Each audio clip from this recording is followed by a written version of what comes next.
some years. The big society is part of the government's Localism bill, which is currently passing through Parliament.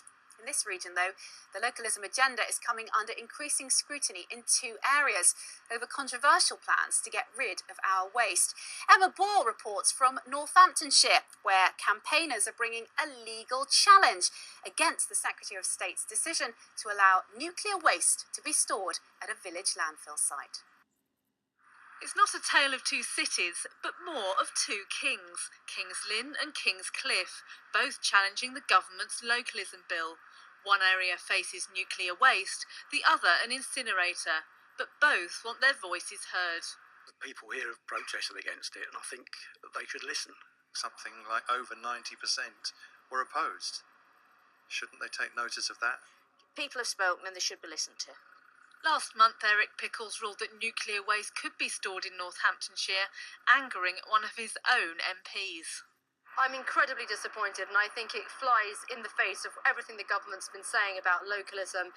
I'm complaining in the strongest terms to the Secretary of State. What you had was the last Labour government changing the rules, essentially, so that nuclear waste could be dumped far away from where it's generated, and my constituents are suffering. Mr. Pickles chose to ignore our referendums. Campaigners say they feel betrayed.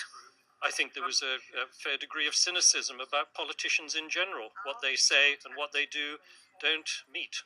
We're just very, very angry, and it just clearly illustrates to us that the fine words that we hear coming out of Mr. Pickles' mouth is not backed up by the deeds that he undertakes. Heading east to Kings Lynn, they're fighting plans for a £600 million incinerator. A referendum also came out against it here. Well, if they ignore what people want on this, then the localism bill is dead in the water, where people feel strongly enough to come out in large numbers, and that decision is absolutely clear-cut, then it has to be respected. And if you're not going to respect it, then really you've got no business being in government. The local borough council had the referendum. They have listened to local people. In fact, in many ways, they're in front of the localism bill that's going through Parliament. The localism bill enables these local referenda to take place. Our referendum was one of the very first ones, I think, anywhere in the country, and people voted overwhelmingly against it. But experts say that people's expectation of the localism bill is not realistic.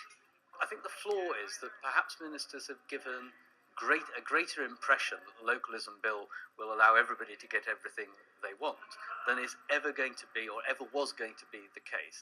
The truth is there will be some national planning decisions that are made at the national level and some major ones that are made at the county or district level, and local people will just have to put up with it. Well, it's typical of government, isn't it? Let's be right. Yeah. They don't take notice of anything people say, do they? Either this government or past governments. No, it's not very democratic these days, I'm afraid. Legal challenges are now being made in both parts of the region, but campaigners say they'll also make their views known at the ballot box.